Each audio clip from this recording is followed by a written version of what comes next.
조합제 TV 시청자 여러분 안녕하십니까? 2021년 4월 12일 오후 5시입니다. 오늘은 책 이야기를 하겠습니다.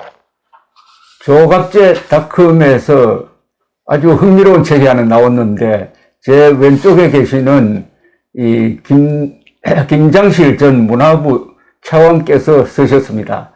우리 김 전 차관께서는 요사이 조갑제 TV의 인기 프로인 김장실의 노래 이야기에 일주일에 2번 출연을 하셔가지고 직접 노래를 부르시고 그 노래가 탄생된 배경, 역사적, 사회적 그 백그라운드까지 설명을 하시는 그 아주 유명한 분입니다. 본인이 얼마나 노래를 잘 부르는지 한국 공무원으로서는 처음으로 미국 뉴욕의 카네기 홀에서 직접 마이크 잡고 노래를 부르신 분입니다. 그런데 이번에 조갑제닷컴에서 낸 책이 이겁니다. 바로 트로트의 부활, 가요로 쓴 한국 현대사. 이 책은 400페이지나 됩니다. 400페이지가 되는데 여기 18곡의 노래가 소개가 되어 있고 이 18곡의 노래를 만들어낸 18곡의 노래를 불멸의 이 가요로 만든 사회적, 역사적 배경을 쭉 설명을 해서 여기 부제가 바로 이겁니다. 가요로 쓴 한국 현대사입니다. 여기는 한국 사람들의 애환, 한국 사람들의 희망, 한국 사람들의 절망, 그리고 한국 사람들의 꿈이 여기 다 녹아있는 아주 특이한 이 책을 쓰신 우리 김장실 전 차관을 모시고 이 책 이야기 좀 하겠습니다. 이 책 쓰는데 상당한 시간이 걸린 것 같은데. 예, 그렇습니다. 이 발상부터 한번 설명해 주십시오. 예, 제가,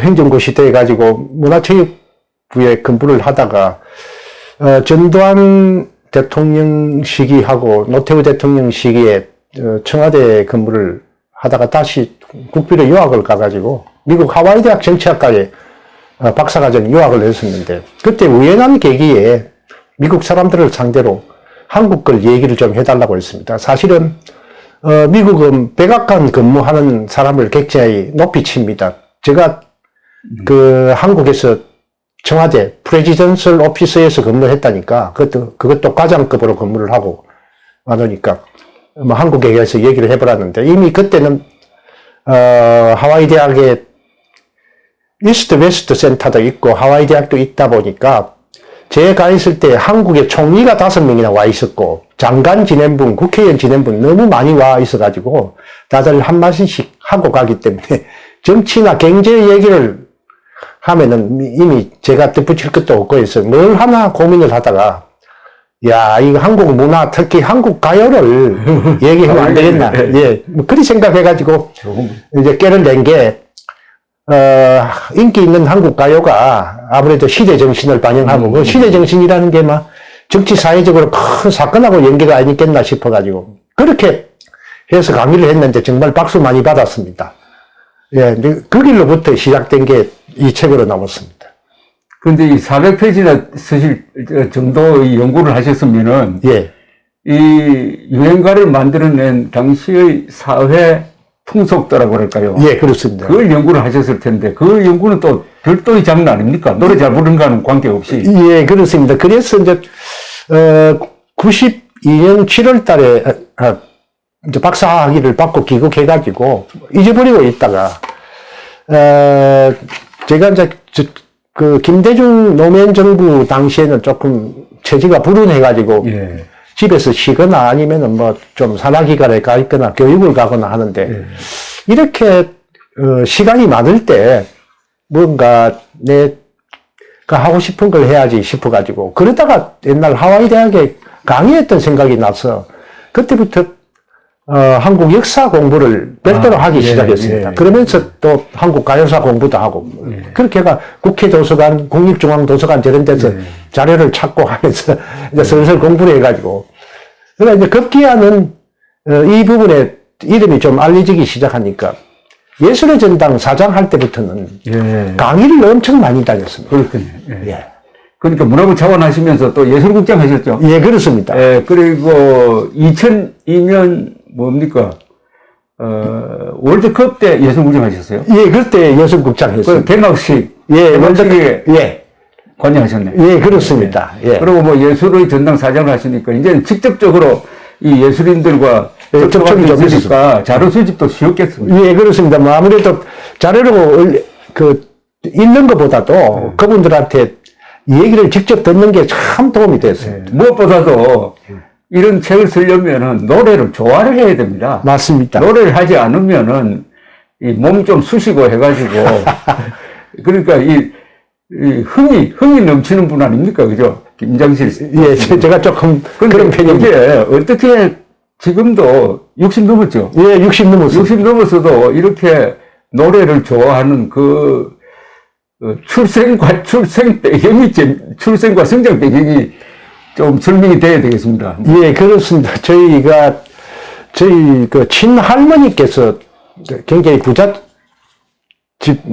지금으로 치면 마다님이죠. 그런데 이제 수확할 때쯤 되면은 뭐 사람이 많이 필요하고 또 농사를 지을 때도 많이 필요하고 동네 사람들 인부로 데려가 쓰는데 그분들 즐겁게 일하라고 주인 되시는 우리 할머니께서 직접 논밭에 나오셔가지고 하루 종일 노래를 불렀는데도 목도 쉬지도 않더라고.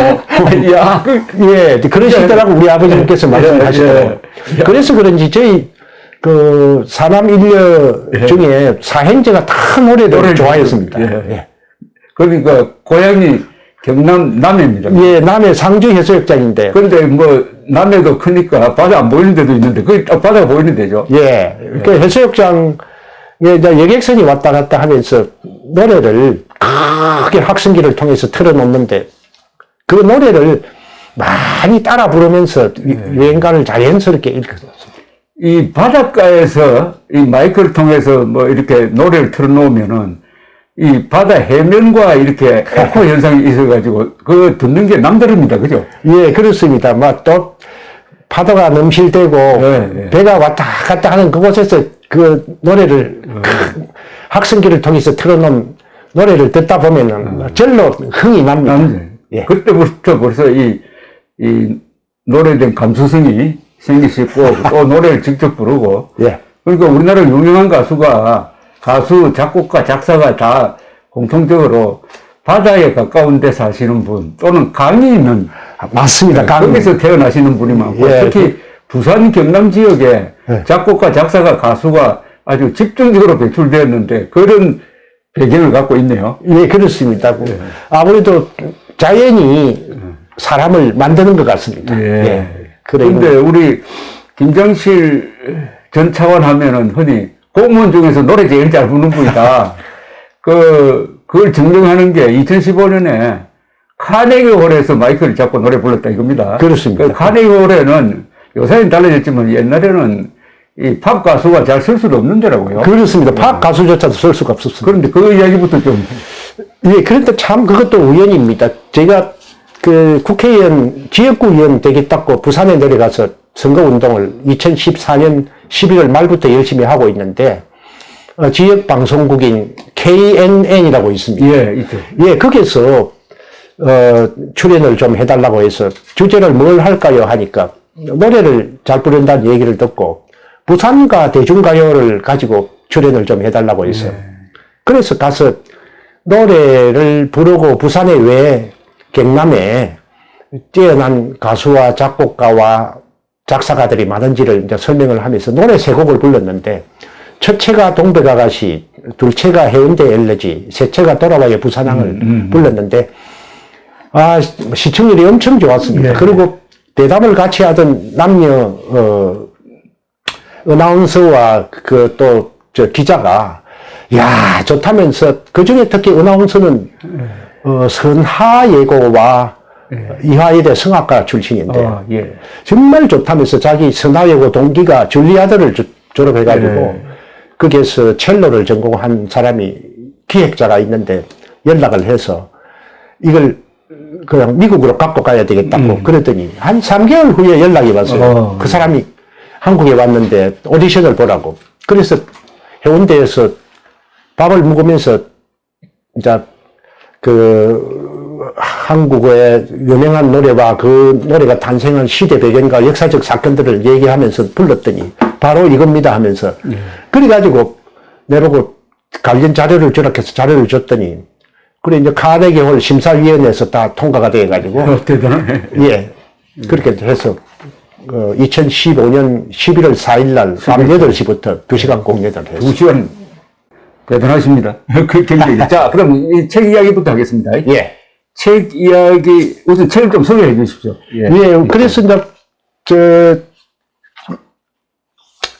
1926년 윤심등의 사회 참미로부터 사실 한국 대중가요, 남녀노소 누구나 좋아하는 대중가요가 탄생한다는데, 그 이후로 요즘은 하루에도 몇 곡씩 사실 탄생해서 그 사이에 아마 수만 곡이 탄생했을 겁니다. 그런데 그래도 1년 특정한 해에 히트한 노래도 참 쉽지 않고 그걸 5년이나 10년 단위로 꺾어서 뭐 50년 가든 60년 가든 계속 불려진 노래를 만든다는 것은 정말 그 노래가 작사가와 작곡가, 가수가 혼을 바쳐가지고 만든 노래인데 그 중에서 가장 저희가 바람직하게 보는 것은 시대의 정신을 그 노래가 갖고 있어야 그렇게 오래된다 그런 생각을 하게 됩니다. 그래서 그런 시대 정신을 담은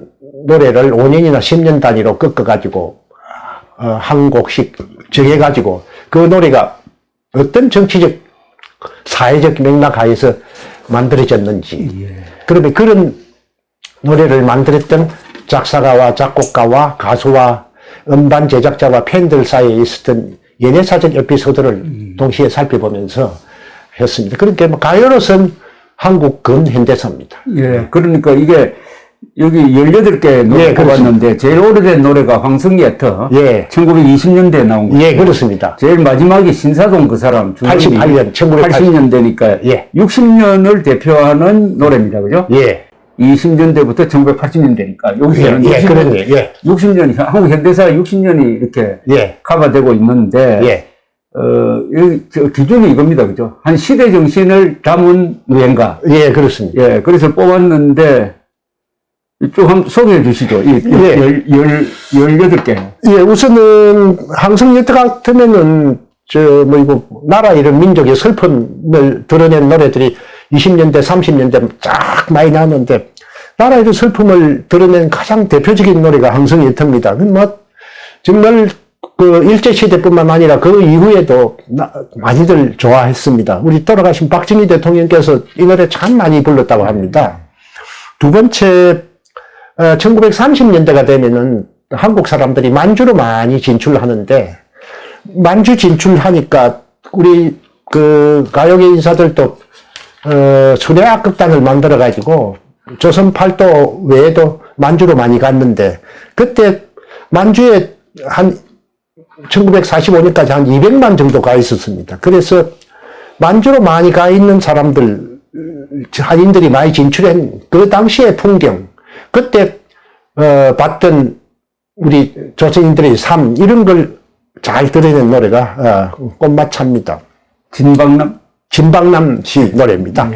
그 다음에 그 홍도야 울지 마라는 소위 하륙의 인생의 여인의 삶을 사랑과 이별이라는 관점에서 살펴봤는데, 여기 보면은 이 노래가 있었던 시절에는 하륙의 삶을 대표하는 사람은 기생입니다. 그렇죠?